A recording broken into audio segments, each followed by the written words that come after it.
Hi friends வணக்கம்.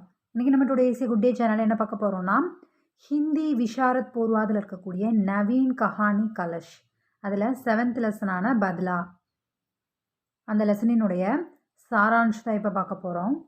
कहानी कला की दृष्टि से बदला कहानी की विशेषताएं प्रस्तुत कीजिए அதை தான் பார்க்க போகிறோம். ஆல்ரெடி நம்ம 6th லெசன் வரைக்கும் எல்லாமே அப்லோட் பண்ணியாச்சு. இப்போ 7th லெசன் பார்க்க போகிறோம். ஃப்ரெண்ட்ஸ், லெசனுக்குள்ளே போகிறதுக்கு முன்னாடி நம்ம சேனலை இப்போ தான் நீங்கள் ஃபஸ்ட் டைம் பார்க்குறவங்களா இருந்தீங்கன்னா ஞாபகமாக நம்ம சேனலை சப்ஸ்கிரைப் பண்ணிக்கோங்க. அண்ட் நான் எடுக்கிற இந்த லெசன்ஸ் எல்லாம் உங்களுக்கு யூஸ்ஃபுல்லாக இருக்குது அப்படின்னு நினச்சிங்கன்னா இந்த வீடியோவை லைக் பண்ணுங்கள். இதில் இருக்கிற ப்ளஸ் ஆர் மைனஸ் என்ன அப்படின்றத எனக்கு கமெண்ட்டில் தெரியப்படுத்துங்க. அண்ட் இதே மாதிரி விஷாரத் பூர்வாத் படிக்கிற உங்கள் ஃப்ரெண்ட்ஸ் எல்லாருக்கும் இதை ஷேர் பண்ணுங்கள். அவங்களையும் மறக்காமல் சப்ஸ்கிரைப் பண்ண சொல்லுங்கள். ஓகே ஃப்ரெண்ட்ஸ், இப்போ நம்ம பார்க்கலாம்.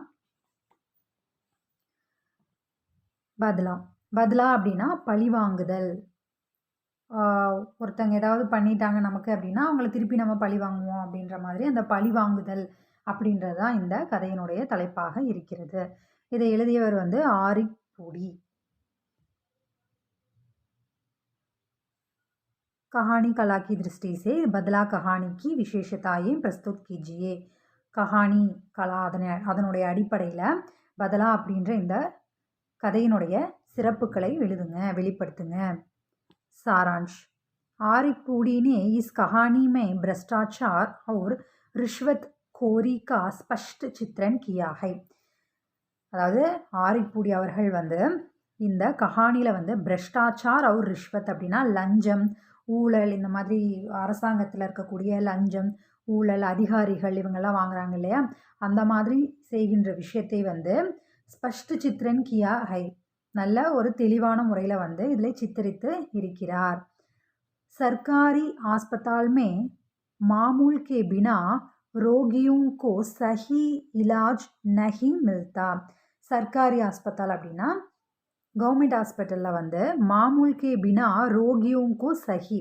மாமூல் அப்படின்னா அங்கே லஞ்சம் வாங்காமல் நோய்க்கு, ரோகி அப்படின்னா நோய்க்கு தகுந்த சிகிச்சை கொடுக்கறதில்ல, அதுக்கு தகுந்த ட்ரீட்மெண்ட்டே சஹி இலாஜ் அப்படின்னா ட்ரீட்மெண்ட். அவங்க அமௌண்ட்டு வாங்காமல், லஞ்சம் வாங்காமல் அந்த தக்க சிகிச்சை அவங்க கொடுப்பது கிடையாது. ஆக்சுவலாக அவங்க கவர்மெண்ட் ஹாஸ்பிட்டல் நமக்கான மக்களுக்காக, பொதுமக்களுக்காக இருக்கக்கூடியது தான். பட் அங்கே அவங்க லஞ்சம் வாங்காமல் எந்த ஒரு வேலையும் செய்வதில்லை, எந்த ஒரு நோய்க்கும் தகுந்த சிகிச்சையை அவங்க தர்றதில்லை. कथाकार का उद्देश्य ग्रामीण पीड़ित अनपढ़ कोटिया पर हुए निर्दयी अत्याचार को प्रकाश में लाना है. இந்த கதையை எழுதிய ஆரிக் பூடி அவர்களுடைய நோக்கம் என்னன்னா, கிராமின் பீடித்து அனுப்படு, அதாவது ஒரு கிராமத்தில் இருக்கக்கூடிய ரொம்ப இன்னசென்ட்டான, ஒன்றுமே அறியாத, படிப்பறிவில்லாத அந்த கோட்டியா அப்படின்றவன் மேலே நடத்தப்பட்ட நிர்தயி அத்தியாச்சார் அப்படின்னா ஒரு இரக்கமற்ற முறையில் அவனுக்கு நிகழ்ந்த அந்த விஷயத்தை இங்கே வெளிப்படுத்தி இருக்கிறார். அதை இங்கே முக்கியமான ஒரு விஷயமாக கொண்டு உள்ளார். தம்மபட்டணம் ஏக் சர்க்காரி ஆஸ்பத்தால் है. தம்மபட்டணம் அப்படின்ற ஊரில் ஒரு கவர்மெண்ட் ஹாஸ்பிட்டல் இருக்கிறது. உஸ்மே கதம் கதம் பர் घूसखोरी भ्रष्टाचार का बोल बाला है. உஸ்மே கதம் கதம் அப்படின்னா அங்கே ஒவ்வொரு இடங்களையுமே, ஒவ்வொரு படிகளையுமே, கீழேருந்து மேலே வரைக்கும் எல்லா இடத்துலையுமே அந்த லஞ்சம், ஊழல் அப்படின்றது இருக்கிறது. அது அங்கே ஜென்ரலாகவே அது ஃபுல்லாகவே அது பரவி இருக்கிறது. வஹா தின் தஹாடே ரிஷ்வத்து வசூலி ஜாத்திகை. வஹா தின் தஹாடே அப்படின்னா அங்கே பட்டப்பகல்லே இந்த லஞ்சம் வாங்கப்படுகிறது, வசூலிக்கப்படுகிறது. அதை கேட்குறக்கு அங்கே யாரும் இல்லை. அந்த அளவுக்கு அவங்க ஊழலில் பெருகி இருக்காங்க. எல்லோருமே அப்படி இருக்காங்க, அந்த ஹாஸ்பிட்டல் இருக்கக்கூடிய எல்லோருமே. லோக் வஹா ரிஷ்வத் தேனேக்கே ஆதி ஹோ கயே ஹே. மக்களும் அங்கே போய் அந்த மாதிரி லஞ்சம் கொடுக்கறது அப்படின்றது அவங்க பழகி இருந்தாங்க. எப்படி வெளியில் ஒரு ஹாஸ்பிட்டலில் போய் நம்ம ஒவ்வொரு செயலுக்கும், ஒவ்வொரு விஷயத்துக்கும் காசு கொடுத்து செய்வோமோ, அதே மாதிரி அவங்க இங்கே கவர்மெண்ட் ஹாஸ்பிட்டல்ன்றது அவங்க இது பண்ணாமல் எல்லா இடத்துலையுமே அவங்களும் லஞ்சம் கொடுத்து அது கேஷுவலாக ஒரு பழக்கமாகவே அங்கே இருந்தது. और यहाँ के कर्मचारी घूस लेने के, அங்கே இருக்கக்கூடிய அதிகாரிகள், அப்புறம் கீழ்மட்டத்தில் இருக்கவங்க எல்லாருமே அந்த நர்ஸ், அங்கே வேலை செய்கிறவங்க எல்லாருமே அதே போல் லஞ்சம் வாங்குறது அப்படின்றது, அவங்க வாங்குறதும் இவங்க கொடுக்குறதும் ஒரு சாதாரண விஷயமாக போலவே அது இருந்தது. கோட்டையா அனுப்படு கரீப் கிசான் தான். கோட்டியா அப்படின்றவன் வந்து ஒரு என்ன சொல்கிறது, ஒன்றுமறியாத ஒரு விவசாய, கிராமத்தில் இருக்கக்கூடிய ஒரு விவசாயி, ஏழ்மையான ஒரு விவசாயி. வஹ் அப்னி கர்ப்பவதி பத்னி சுஷீலா கோ இலாஜ் கே லியே ஆஸ்பத்தால் லே ஆத்தா ஹை. அவன் வந்து தன்னுடைய கர்ப்பவதி அப்படின்னா தன்னுடைய ப்ரெக்னெண்ட்டாக இருக்கக்கூடிய மனைவியான சுஷீலாவை வந்து ட்ரீட்மெண்ட்டுக்காக ஹாஸ்பிட்டலுக்கு இங்கே வர்றான். क्योंकि उसके गांव के अस्पताल 20 मील तक कोई अस्पताल न था, कोई டாக்டர் न था. ஏன்னா அவங்களுடைய கிராமத்துலேருந்து 20 மைல் தூரத்து வரைக்குமே வந்து டாக்டர்ஸ்ன்னு யாரும் இல்லை, ஹாஸ்பிட்டல்ஸும் எதுவும் கிடையாது. ஸோ அவன் இங்கே வந்திருக்கான். धम्मपठनम अस्पताल के फाटक से ही रिश्वत शुरू हो जाती है. அந்த தம்மப்பட்டணம் அந்த ஹாஸ்பிட்டல் இப்போ நம்ம சொல்லிட்டு இருந்தோம் இல்லையா, அந்த ஹாஸ்பிட்டலில் வந்து ஃபாட்டக் அப்படின்னா அந்த என்ட்ரன்ஸ்லேருந்தே வந்து அந்த லஞ்சம் ஊழல் கொடுக்கறது அப்படின்றது வந்து ஆரம்பமாயிருது. வஹு சவன்னி தேக்கர் அந்தர் கயா. ஒரு சாவியை போட்டு எப்படி நம்ம வந்து ஒரு வீட்டுக்குள்ளே நுழையிறோமோ அது போல் வந்து அந்த லஞ்சம் கொடுத்தா தான் வந்து உள்ளேயே நுழைய முடியுது. अस्पताल में घुसते ही पत्नी बेहोश हो गई. அவன் வந்து உள்ளே அந்த லஞ்சத்தை கொடுத்துட்றான். அப்புறம் ஹாஸ்பிட்டலுக்குள்ளே உள்ளே வந்து இந்த கோட்டியா வந்து உள்ளே நுழைஞ்சிடறான் தன்னுடைய மனைவியோட. போன உடனேயுமே வந்து அவனுடைய மனைவி வந்து பேஹோஷ் ஹோகையே மயங்கி விழுந்துடுறான். अस्पताल का कोई भी कर्मचारी कोटिया की पत्नी के इलाज में मदद करने नहीं आया. அந்த ஹாஸ்பிட்டலில் கோயி பி யாருமே வந்து அவங்களுடைய மனைவியை வந்து அந்த சுஷீலாவுக்கு தேவையான ட்ரீட்மெண்ட்டை கொடுக்குறக்கு எந்த ஒரு வேலையாட்களுமோ எந்த ஒரு பணியாளுமோ யாருமே வந்து அவளை வந்து கண்டுக்கல, அவளுக்கு ஹெல்ப் பண்ணுறதுக்கு யாருமே வரல. அந்தமே டாக்டர் பத்மா வஹா ஆயி. கடைசியில் பத்மா அப்படின்ற டாக்டர் வந்து அங்கே வர்றாங்க. பத்மானே கோட்டியாக்கி பத்னிக்கோ பர்த்தி கர்வா தியா. பத்மா அவங்க வந்து அந்த டாக்டர் வந்து கோட்டியாவினுடைய மனைவியை வந்து உள்ளே வந்து சேர்த்துக்கிறாங்க அந்த ட்ரீட்மெண்ட் கொடுக்குறதுக்காக. வஹ் பத்னி கேலியே பிரார்த்தனா கர்னே லகா. அப்போ வந்து அவன் தன்னுடைய மனைவிக்காக பிரார்த்தனை செய்து கொண்டு இருக்கிறான். குச் தேர் பாத் உஸ்ஸே பத்தாயா கயா கி பிரசவ் கே பெஹலே ஹி உஸ்கி பத்னி சல் பசி.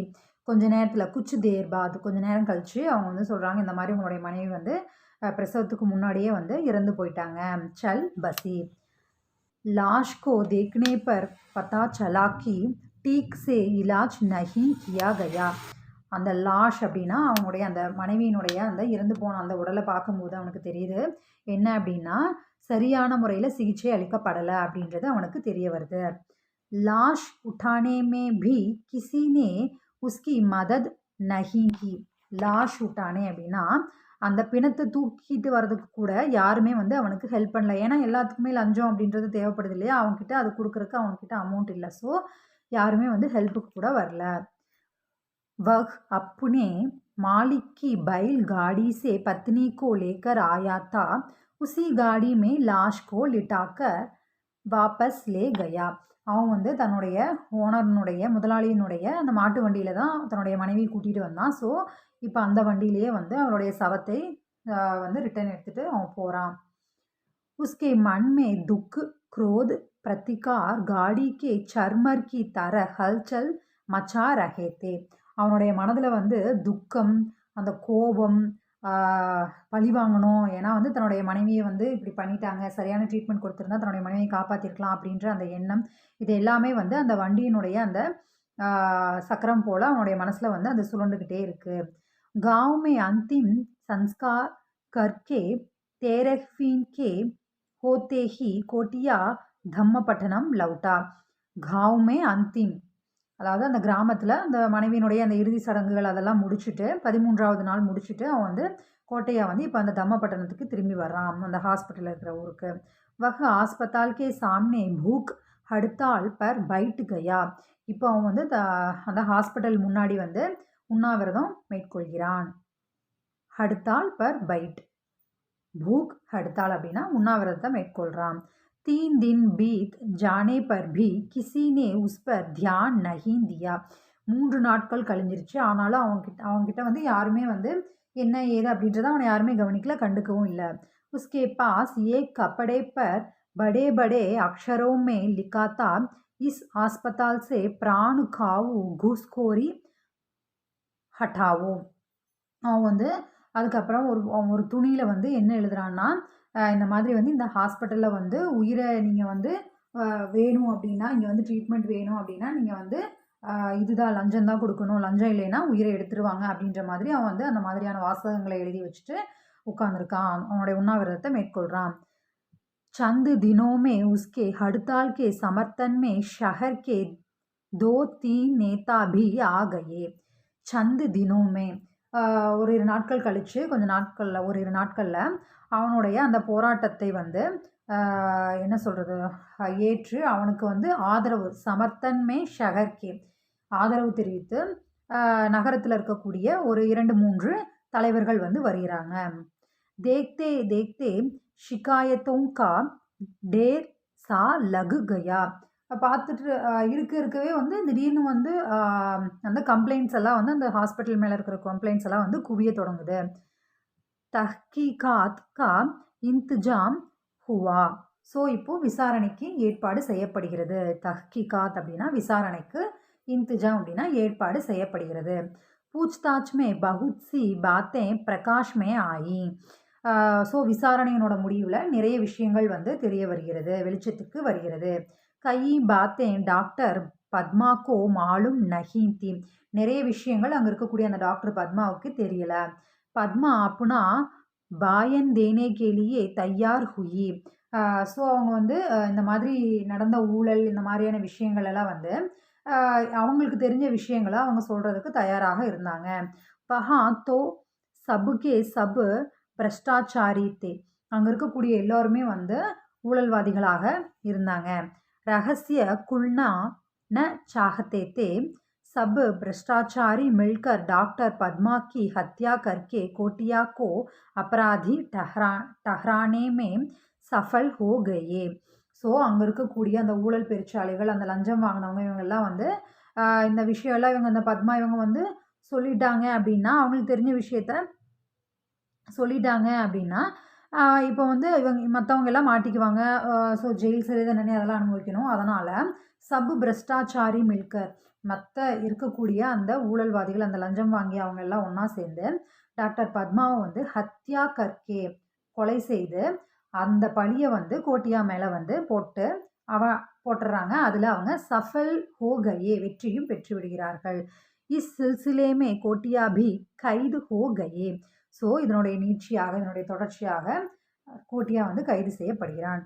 कोटिया समाज में कुछ करना चाहता था, परंतु वह यह नहीं जानता था कि उसके हाथ पैर बांधकर उसे धकेलने का यूं प्रयत्न किया जाएगा. கோட்டியா வந்து சமாஜ்மே குச் கர்னா சாகத்தா. கோட்டியா வந்து இந்த சமூகத்தில் சில விஷயங்களை செய்ய முற்பட்டான், ஆசைப்பட்டான். ஏன்னா வந்து தன்னுடைய மனைவி இறந்துட்டா அப்படின்னு சொல்லிட்டு அவன் விட்டுட்டு போகல.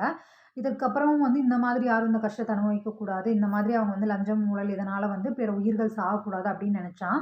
பட் பரந்து வஹ் யஹ் நஹீன் ஜான்தா. ஆனால் அவனுக்கு அது தெரியாது. என்னென்னா அவனுடைய கைகளும் கால்களும் கட்டப்பட்டு அவன் வந்து தள்ளப்படுவதற்கான முயற்சிகள் நடந்தது. ஸோ அவன் வந்து அந்த ஊழல் இவங்களுக்கெல்லாம் இவன் வந்து தண்டனை வாங்கி கொடுக்கணும்னு நினச்சான். பட் அவங்களாம் சேர்ந்து இவன் மேலே பொய்யா இவனை வந்து ஒரு கொலை செய்தவனாக, கொலையாளியாக நிரூபித்து இவங்க அவனுக்கு தண்டனையை வாங்கி கொடுத்து விட்டார்கள். निर्दयी संसार ने एक ईमानदार अनपढ़ कोटिया को हत्यारा साबित कर दिया. निर्दयी संसार ஒரு இரக்கமற்ற இந்த சமூகம் வந்து ஒரு நேர்மையான ஒரு ஒன்றுமறியாத இன்னோசென்ட்டான அந்த கோட்டியாவை வந்து கொலையாளி அப்படின்னு நிரூபித்து அவனுக்கு தண்டனையை வழங்கி விட்டது. कहानी कला की दृष्टि से विशेषताएं. कथानक. इस कहानी के माध्यम से कथाकार आरिकपूड़ी ने भ्रष्टाचारियों के अत्याचार का बंधा फोड़ने का एक महत्वपूर्ण कार्य किया है. இந்த கஹானியின் மூலியமாக கதாக்கார் ஆரிப்பூடி அவர்கள் வந்து ஊழல்வாதிகள், லஞ்ச பெருச்சாளிகள் இவங்களினுடைய அந்த விஷயங்களை அவங்களை வந்து அம்பலப்படுத்த வேண்டும், அதாவது அவங்கள வந்து வெளிக்கொண்டு வரணும் அப்படின்ற ஒரு மகத்துவபூர்வமான ஒரு காரியத்தை செய்திருக்கிறார். இந்த சமூகத்தில் ஊழல், லஞ்சம் அதனால் எவ்வளவு பெரிய விஷயங்கள், எவ்வளவு பாதிப்புகள் ஏற்படுகிறது. ஒன்றுமறியாத அந்த கோட்டியா அப்படின்ற அவனுடைய அந்த வாழ்க்கை, அவனுடைய மனைவி இதெல்லாம் எப்படி பாதிக்கப்படுது அப்படின்றத வந்து அந்த மாதிரியான ஒரு மகத்துவபூர்வ காரியத்தை வந்து அவர் செய்திருக்கிறார். கதானக் பாட்டக்கோ ஆந்தோலித் கர் தேத்தா ஹை. அந்த கதை வந்து பாட்டக்கோ படிக்கிறவங்களுக்கு வந்து ஒரு இன்ட்ரெஸ்ட்டா அடுத்த கட்டத்துக்கு அடுத்தது என்ன அப்படின்ற ஒரு ஈடுபாட்டோட அடுத்ததுக்கு கொண்டு செல்கிறது. இஸ் கதா கா நாயக் ஏக் கிராமின் அனுப்படு கோட்டியா ஹை. இந்த கதையினுடைய நாயகன் நமக்கு தெரியும். அந்த கிராமத்துல வசிக்கக்கூடிய ஒன்றும் அறியாத அந்த கோட்டியா தான். सरकारी भ्रष्टाचारियों की निर्दयता एवं उनके अत्याचारों को उसे झेलना पड़ता है. कहानी का कथानक यथार्थ के बहुत नज़दीक है. सरकारी भ्रष्टाचारियों की निर्दयता அந்த ஒரு அரசில் இருக்கக்கூடிய அந்த அதிகாரிகள் அவங்களினுடைய அந்த ஊழல்வாதிகளினுடைய அந்த நிர்தயத்தா ஒரு இரக்கமற்ற அந்த தன்மை, அவங்க வாங்கக்கூடிய அந்த லஞ்சம், ஊழல் இந்த மாதிரியான முறைகேடுகள் இதையெல்லாம் வந்து வெளிப்படுத்தி இருக்கு. கஹானி கா கதானக் யதார்த் கே பகுத் நஸ்தீக் ஹை. இந்த கஹானியினுடைய கதை இது வந்து எப்படி இருக்குது, அந்த கதை இது வந்து எப்படி இருக்குன்னா யதார்த்தத்துக்கு ரொம்ப நெருக்கமானதாக, நஸ்தீக் ஹை நெருக்கமானதாக இது அமைகிறது. ரொம்ப யதார்த்தமாக நடக்கக்கூடிய விஷயம்தான் வந்து இங்கே கதையாக இருக்கிறது. பாத்ரு இதில் இருக்கக்கூடிய கேரக்டர்ஸ் கோட்டியா டாக்டர் பத்மா இஸ் கஹானிக்கே பாத்ருகை. இதில் இருக்கக்கூடிய முக்கியமான கதாபாத்திரம் அந்த கோட்டியா டாக்டர் பத்மா இவங்க தான். அனுப்படு கோட்டியா பிராணு காவு குஸ்கோரி ஹட்டானே கேலியே ஹடுத்தால் கர்த்தாகை. ஒன்றும் அறியாத அந்த இன்னோசென்டான கோட்டியா அவங்க வந்து உயிரையே வாங்கக்கூடிய அளவுக்கு இந்த ஊழல் அப்படின்றது இருக்குது அப்படின்னு அதற்காக அதை எதிர்த்து இவன் வந்து ஒரு போராட்டம் நடத்துகிறான். बंडा फोड़ने का समय आया तो भ्रष्टाचारी ने डॉक्टर पद्मा की हत्या करके कोटिया को खूनी सिद्ध करके उसे कारागार भेज देते हैं. बंडा फोड़ने का समय அந்த அவங்களுடைய அந்த ஊழல் விஷயங்கள், அந்த லஞ்சம் வாங்கின விஷயங்கள், அங்கே இருக்கக்கூடியவங்க வந்து இப்படி இருக்காங்க அப்படின்றத வந்து அம்பலப்படுத்துகின்ற அந்த சமயத்தில் வந்து அந்த ஊழல்வாதிகள் எல்லாம் ஒன்று சேர்ந்து டாக்டர் பத்மாவை வந்து கொலை செய்து கோட்டியாவை வந்து கூனி சித்து கற்கே அவனை வந்து ஒரு கொலையாளி, அவன் வந்து குற்றம் செய்தவன் அப்படின்னு சொல்லி நிரூபித்து அவனை வந்து ஜெயிலுக்கு அனுப்பிவிடுகிறது. காராகார் பேஜ் தேத்தே ஹே. ग्रामीण कोटिया कितना चिल्लाया कि मैं निर्दोष हूँ, मैंने यह हत्या नहीं की है. கிராமின் கோட்டியா அந்த கிராமத்தில் இருக்கக்கூடிய அந்த கோட்டியா அவன் வந்து கிராமத்துலேருந்து வந்தவன். ஸோ அவனுக்கு வந்து ஒன்றுமே தெரியாதவன். அவன் வந்து எவ்வளவோ சொல்லி கத்துறான். சில்லாயா கி ரொம்ப கத்தி சொல்கிறான். நான் வந்து நிர்தூஷூ, நான் வந்து குற்றமற்றவன், நான் குற்றம் செய்யாதவன். மைனே யஹ் ஹத்யா நஹி, நான் அந்த கொலையை செய்யலை அப்படின்னு சொல்லி அவன் எவ்வளவோ கத்துறான். पर न्याय ने भी उसकी पुकार नहीं सुनी. ஆனால் நியாயம் நீதி அப்படின்றது கூட அவனுடைய அந்த பேச்சை, அவனுடைய அந்த குரலை வந்து கேட்கவில்லை. நஹி சுனி. ரிஷ்வத்துக்கே ஆதி முல்ஜிம் உஸ்கி தஷா பர் முஸ்குரா ரஹேத்தே.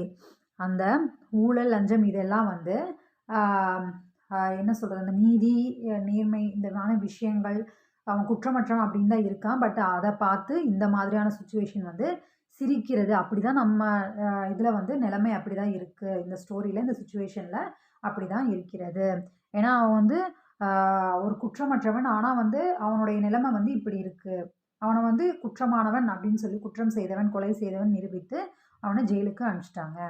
உன்கா மன் பிரசன்னதாக்கி ஜோ உன்கே பேத் बता सकती थी वह डॉक्टर पद्मा जान से सारी गई और अपराध भी उनके सर पर न आकर किसी गांवर के सर पर मड़ दिया गया. அவன் வந்து மனசில் அவன் என்ன நினச்சிட்டு இருந்தான், எதற்காக அவன் அந்த மாதிரி போராட்டம்லாம் பண்ணான் அப்படின்னா, குற்றம் செய்தவர்களை நிரூபித்து அவங்களுக்கு வந்து தண்டனை அப்படின்றது வழங்கப்பட வேண்டும் அப்படின்னு நினச்சி இந்த பத்மா அவங்களும் வந்து தனக்கு தெரிஞ்ச விஷயங்களை வந்து சொல்லி அதன் மூலியமாக அவங்களுக்கு தண்டனை வாங்கி கொடுக்கணும்னு நினச்சாங்க. பர் ந ஆக்கர் கிசி காவாக்கே சர்பர் மடு தியா. ஆனால் வந்து அப்படியே ஆப்போசிட்டாக ஒன்றும் அறியாத இந்த கோட்டியா மேலே அந்த குற்றங்கள் எல்லாம் சுமத்தப்பட்டு அந்த கொலைப்பழியும் சேர்த்து இவன் மேலே போடப்பட்டு இவன் வந்து இப்போ தண்டனை அனுபவிக்கிற மாதிரி ஆயிடுச்சு. சம்வாத் इस कहानी में आत्मकथन संवाद दोनों ही प्रभावशाली हैं. இந்த கஹானியில வந்து ஆத்மகதன் அதனுடைய மையக்கரு அந்த மையக்கதையும் இதில் இருக்கக்கூடிய உரையாடல்கள் இது ரெண்டுமே வந்து தாக்கத்தை ஏற்படுத்தக்கூடியதாக பிரபாவசாலி தாக்கத்தை ஏற்படுத்தக்கூடியதாக அமைந்திருக்கிறது. अस्पताल में कोटिया का आत्मकथन कुछ भी हो, सुशीला जीते रहे, बच्चे हो तो भला नहीं तो भला, पर वह जिंदा ரஹே ஹே பகவான். ஹாஸ்பிட்டலில் வந்து கோட்டியா வந்து அவனுடைய மனைவி அப்படி உள்ளே இருக்கக்கூடிய அந்த பத்மா அவங்க வந்து ட்ரீட்மெண்ட்காக எடுத்துகிட்டு போகிறாங்க இல்லையா, அந்த சமயத்தில் அவன் வந்து சொல்கிறான் இந்த மாதிரி வந்து என்ன ஆனாலும் சரி சுஷீலா வந்து உயிரோடு இருக்கணும், தன்னுடைய மனைவி குழந்தை பிறந்தாலும் சரி இல்லாமல் போனாலும் சரி எதுவாக இருந்தாலும் சரி, ஆனால் தன்னுடைய மனைவி வந்து உயிரோடு இருக்கணும் ஹே கடவுளே அப்படின்னு சொல்லி அவன் வேண்டிக்கிறான். கைது होते ही कोटिया गला फाड़ कर चिल्ला पड़ा था, मैं निर्दोष हूँ, मैंने यह हत्या नहीं की है. கைது பண்ண சமயத்தில் கோட்டியா வந்து கலா ஃபாடுக்கர் தன்னோட தொண்டையே வந்து வெடிக்கிற அளவுக்கு அவன் வந்து கத்துறான். மே நிர்தூஷ் ஹூ, நான் குற்றமற்றவன், நான் கொலையை செய்யலை அப்படின்னு சொல்லி அவன் கத்துறான். மே குச் நஹி ஜான்தா, मुझ पर यह झूठ मूठ हत्या का आरोप थोपा जा रहा है. ऐसे संवाद कहानी को ஹிருதயஸ்பர்ஷி பனானே மே சஃபல் ஹை. அவனுக்கு வந்து ஒன்றுமே தெரியாது, எனக்கு வந்து ஒன்றுமே தெரியாதுன்னு இந்த கொலையை எதுவுமே செய்யலை, நான் வந்து குற்றமற்றவன் அப்படின்னு அவன் சொல்கிறான். அவனுக்கு வந்து ஒன்றுமே அறியாதவனாக இருக்கான். அவனுக்கு வந்து இந்த மாதிரி அவன் தலையில் வந்து இப்படி ஒரு தண்டனை விதிக்கப்படும் அப்படின்றதெல்லாம் அவனுக்கு வந்து தெரியாது. அவன் அவனுடைய செயலில் வந்து அவன் நம்ம அந்த மாதிரி லஞ்சம் ஊழல் இதுக்கெல்லாம் வந்து எதிர்த்திருக்கணும், இந்த மாதிரி மற்றவங்களுடைய உயிரை காப்பாற்றணும் அப்படின்ற மாதிரி அவன் நினச்சான். பட் அவனுக்கு வந்து இந்த மாதிரியான ஒரு சுச்சுவேஷன் வந்து ஏற்பட்டிருக்கிறது, அவனுக்கு தண்டனையும் வழங்கப்பட்டிருக்கு பொய்யாக.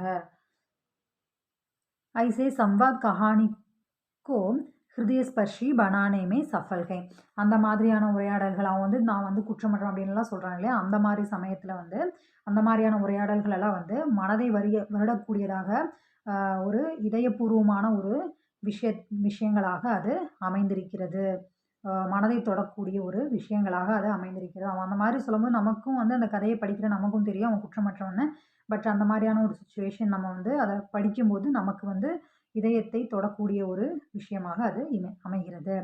சீர்ஷக், கதையினுடைய தலைப்பு. பதலா ஷீர்ஷக் உச்சித்கை. பதலா அப்படின்ற இந்த ஷீர்ஷக் வந்து சரியான தலைப்பாக இருக்கிறது. கோட்டியா பிரஷ்டாச்சாரியும் சே பதலா லேனா சாகத்தாத்தா. கோட்டியா வந்து அந்த ஊழல் பெருச்சாளிகளை வந்து பழிவாங்கணும் அப்படின்னு நினச்சான்.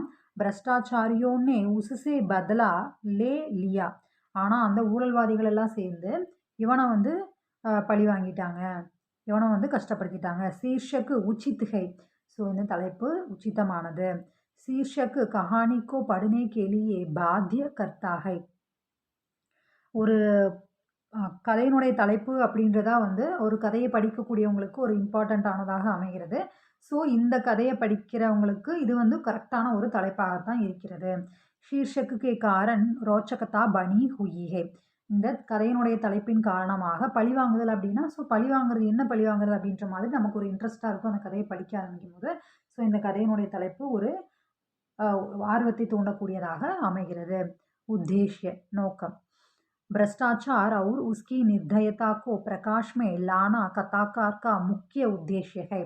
இந்த ஊழல்வாதிகள் அவங்களுடைய அந்த இரக்கமற்ற தன்மையை வந்து வெளிப்படுத்துவதா வந்து கதாக்காரனுடைய முக்கிய நோக்கமாக இருந்தது.